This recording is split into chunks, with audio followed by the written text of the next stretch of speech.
जोशी मठ के शंकराचार्य स्वामी अभिमुक्तेश्वरानंद सरस्वती की हाल ही में प्रधानमंत्री नरेंद्र मोदी से मुलाकात। मुंबई में बैंड के दौरान शंकराचार्य ने मोदी को न सिर्फ आशीर्वाद दिया था बल्कि एक खास चीज भी दी थी। मीडिया से बातचीत के दौरान शंकराचार्य ने दावा किया कि वह पीएम मोदी का अच्छा ही सोचते हैं। स्वामी अभिमुक्तेश्वरानंद बोल रहे हैं कि वह तो उनके लोग के साथ लोग का भी सोच रहे हैं। शंकराचार्य ने आगे बताया कि उनके मन में पीएम मोदी के लिए किसी तरह का कोई मैल नहीं है। अभिमुक्तेश्वरानंद सरस्वती ने यह भी साफ किया है कि वह उनका अच्छा चाहकर वर्ता कर रहे हैं। स्वामी अभिमुक्तेश्वरानंद ने कहा उन्होंने तो खुद की माला उतार कर पीएम मोदी को पहनाई है। शंकराचार्य ने यह भी बताया कि इस तरह की माला सिर्फ शिष्यों को दी जाती है। यह बड़ी बात है, गुरु की पहनी हुई माला किसी और को नहीं दी जाती, लेकिन उन्होंने पीएम मोदी को अपनी माला पहनाई है। गाँव में निराशाजनक प्रदर्शन के बाद यूपी बीजेपी के नेतृत्व को लेकर कई तरह के अटकलें लग रही है। मुख्यमंत्री योगी आदित्यनाथ आज यानी बुधवार को एक महत्वपूर्ण बैठक करने वाले हैं। एक दिन पहले उप मुख्यमंत्री केशव प्रसाद और प्रदेश अध्यक्ष भूपेंद्र चौधरी दिल्ली में बीजेपी अध्यक्ष जेपी नड्डा से मिले। यूपी की सियासी हलचल के बीच सपा प्रमुख अखिलेश यादव ने बसपा का करारा हमला बोला है। अखिलेश यादव ने एक्स पर लिखा है कि बसपा की सीट की लड़ाई भी गर्मी में ऊपर में शासन प्रशासन ठंडे बस्ते में चला गया है। तोड़-फोड़ की राजनीति का जो काम बसपा दूसरे दलों में करती थी, अब वही काम वो अपने दल के अंदर कर रही है। इसलिए बसपा अंदरूनी झगड़ों के दलदल में धंसती रही है। जनता के बारे में सोचने वाला बसपा में कोई नहीं है। बता दें, विधानसभा उपचुनाव को लेकर मुख्यमंत्री योगी आदित्यनाथ ने बुधवार को बैठक बुलाई है। इसमें सभी 10 विधानसभा सीटों पर होने वाले उपचुनाव के प्रभारी बनाए गए मंत्री शामिल होंगे। हर सीट पर 3 मंत्रियों के अलावा संगठन से एक पदाधिकारी की तैनाती की गई है। महाराष्ट्र के पिंपरी चिंचवड में राष्ट्रवादी कांग्रेस पार्टी से 4 बड़े नेताओं ने इस्तीफा दे दिया। हाल ही में हुए लोकसभा चुनाव में खराब प्रदर्शन के बाद अजित पवार के नेतृत्व वाली पार्टी के लिए एक बहुत बड़ा झटका साबित हुआ है। माना जा रहा है कि चारों बड़े नेता इस हफ्ते के अंत में शरद पवार के नेतृत्व वाली पार्टी में शामिल हो सकते हैं। नकम्पा की पिंपरी चिंचवड यूनिट के प्रमुख अजित गहनाम के राहुल भोसले, यश सानी, पंकज भोलेवारे अजित पवार की अगुवाई वाली एनसीपी से इस्तीफा देने के एक दिन बाद मंगलवार को एनसीपी की पिंपरी चिंचवड यूनिट के प्रमुख अजित गहनाम ने कहा, मैंने कल इस्तीफा दे दिया। आज हम दूसरे विधानसभा क्षेत्र के सभी पूर्व पार्षदों के साथ बैठक करेंगे। उसके बाद हम अपनी आगामी रणनीति तय करेंगे।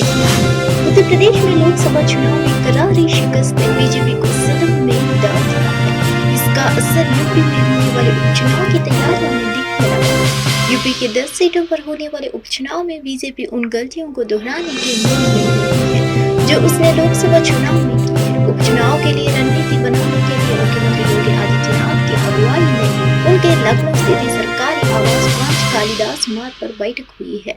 सूत्रों ने बताया है कि बैठक में तय हुआ है कि सिर्फ जिताऊ और ईमानदार प्रत्याशी ही मैदान में उतर जाएंगे। सिफारिश के आधार पर किसी को टिकट नहीं दिया जाएगा। बैठक में इस बात पर भी चर्चा हुई कि उपचुनाव वाले क्षेत्रों में जातिगत समीकरण क्या है, इसे समझा जाएगा।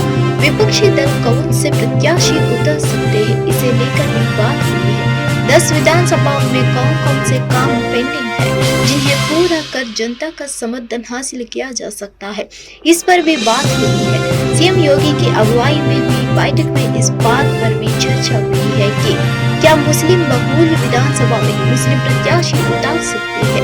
मौजूदा हालातों को समझने को लेकर भी चर्चा हुई है। बैठक में नेताओं ने इस बात पर मंथन किया है कि इन 10 विधानसभा क्षेत्रों में पिछड़ा, दलित और अल्पसंख्यक समुदाय का कितना असर है। माना जा रहा है कि इसी आधार पर उम्मीदवारों का चयन किया जा सकता है।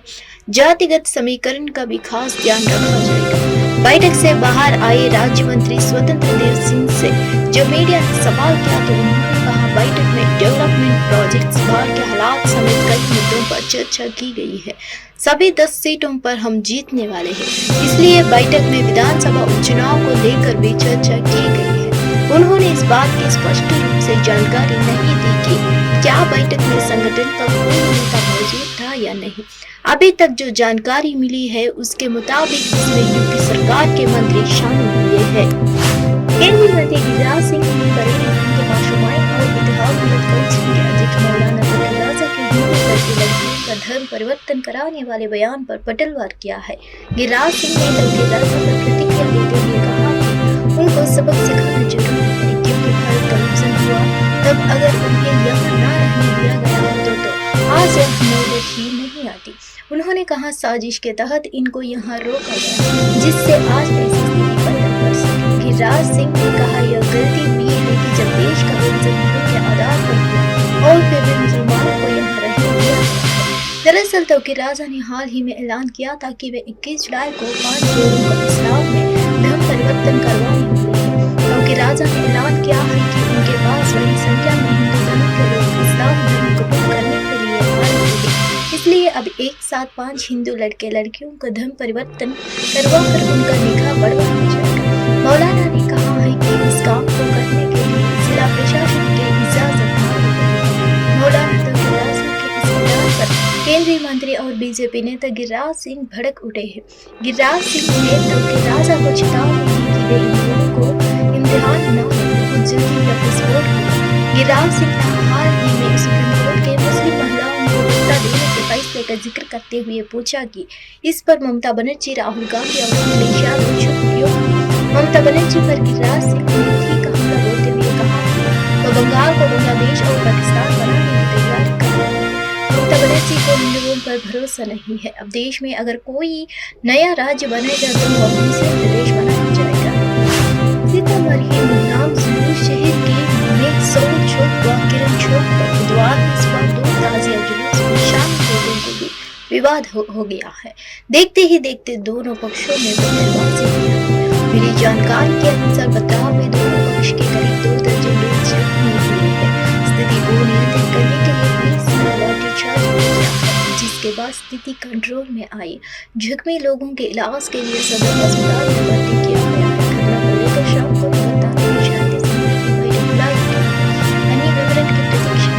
राजधानी पाटना के शास्त्री नगर थाना क्षेत्र के समनपुरा के मदरसा गली में मंगलवार की देर रात ताजिया जुलूस के दौरान बवाल की सूचना मिलते ही पाटना पुलिस हरकत में आ गई। एक युवक की दुकान में तोड़फोड़ और लूटपाट की बात कही जा रही थी। हालांकि डीएसपी ने लूटपाट से इनकार किया है, कहा कि जुलूस से पूर्व मारपीट हुई, दुकान का फ्रिज क्षतिग्रस्त हुआ है।